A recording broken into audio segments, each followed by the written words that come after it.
కల్వకుంట్ల కవిత రాసిన లేఖ ప్రస్తుతం తెలంగాణలో హాట్ టాపిక్ గా మారింది. ఆమె రాసిన లెటర్ తెలంగాణ రాజకీయాలను ఒక్కసారిగా హీటెక్కించిందని చెప్పాలి.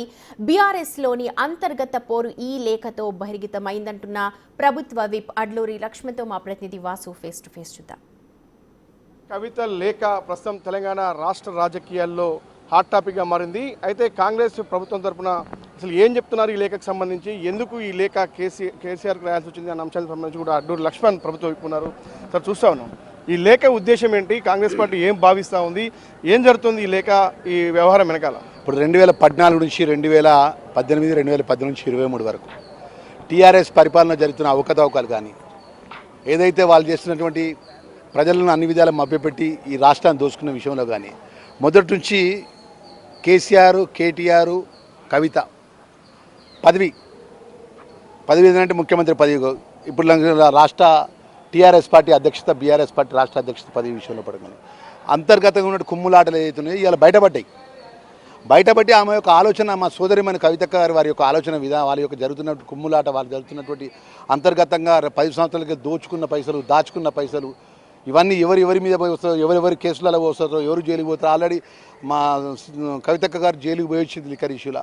మళ్ళీ మీ కుంభకోణాల లోపల, ఈ దాచుకున్న పైసల లోపల ఎవరి వాటాల అసలు బయటపడతాయి. ఒకటి ఈ టీఆర్ఎస్ పార్టీ రాష్ట్ర అధ్యక్ష పదవిలో విషయపట ఒకటి, మొన్న జరిగినటువంటి వరంగల్ మీటింగ్లో ఒక కేసీఆర్ గారి ఫోటో, కేటీఆర్ ఫోటో తప్ప ఎవరి ఫోటో లేదు.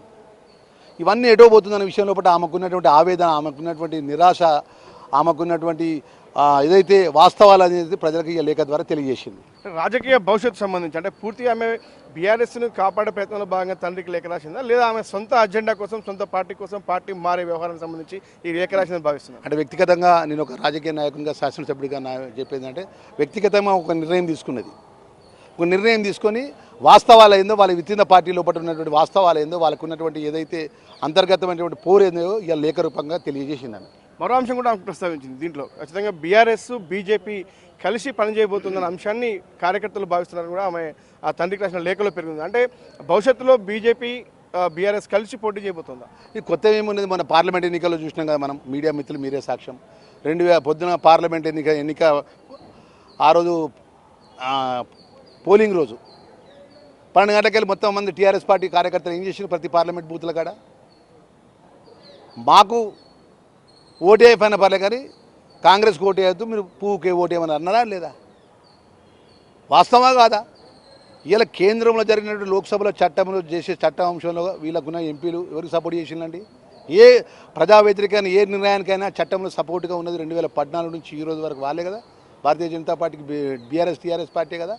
మొన్న ఎన్నికల్లో, పార్లమెంట్ ఎన్నికల్లో జరిగిన ఎన్నికల్లో వారు 12 గంటలకెళ్ళి మాకు ఓటేయద్దు, మా బీజేపీకి ఓట్లేమని చెప్పింది వాళ్ళే కదా. మొన్న ఎమ్మెల్సీ ఎలక్షన్స్ లోపల వాళ్ళు ఎమ్మెల్సీ అభ్యర్థిని పెట్టకుండా పరోక్షంగా బీజేపీకి సపోర్ట్ చేసింది వాళ్ళే కదా. ఇన్ని వాస్తవాలను ఈడీకి సంబంధించిన ఇష్యూ లోపల ఏ విధంగా మాట్లాడుతున్నట్టు కేటీఆర్, నరేంద్ర మోడీ ముంగడి జేబులో ఈడీ ఉంది.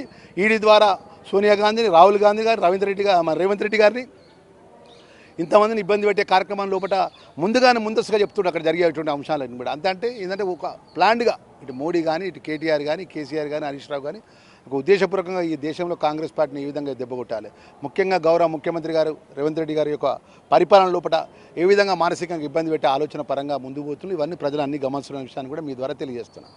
ఓకే, ఇది మొత్తం మీద చూస్తున్నాం. ఏదైతే కవిత కేసీఆర్కు రాసినటువంటి లేఖ ఉద్దేశానికి సంబంధించి కూడా వాళ్ళలో అంతర్గత విభేదాలతో పాటు ఆమె ఇప్పటికే డిసైడ్ అయింది, ఆమె పార్టీ మారుతుందా, పార్టీ పెడుతుందా అన్న అంశానికి సంబంధించి మొత్తం మీద అయితే కేసీఆర్ చేసినటువంటి తప్పిదాలు, కేసీఆర్ ప్రభుత్వం చేసినటువంటి పాల్పడ్డ అవినీతికి సంబంధించిన వ్యవహారంలోనే వాళ్ళ మధ్య పొరపచ్చాలన్నాయి. ఇక వరంగల్ సభ నేపథ్యంలో కూడా ఎవరికి కూడా అవకాశం ఇవ్వకుండా పార్టీ పేలవంగా సభను నిర్వహించిన అంశానికి సంబంధించి కావచ్చు, పూర్తి స్థాయిలో కూడా ఏదైతే బీఆర్ఎస్, బీజేపీ కలిసి భవిష్యత్తు రాజకీయాల్లో కూడా పోటీ చేయబోతున్నట్టుగా అది అందరికీ తెలిసిన విషయమే అని మాత్రం ప్రస్తుతం అడ్లూరి లక్ష్మణ్ ప్రభుత్వం ఇప్పుడైతే చెప్తా ఉన్నారు.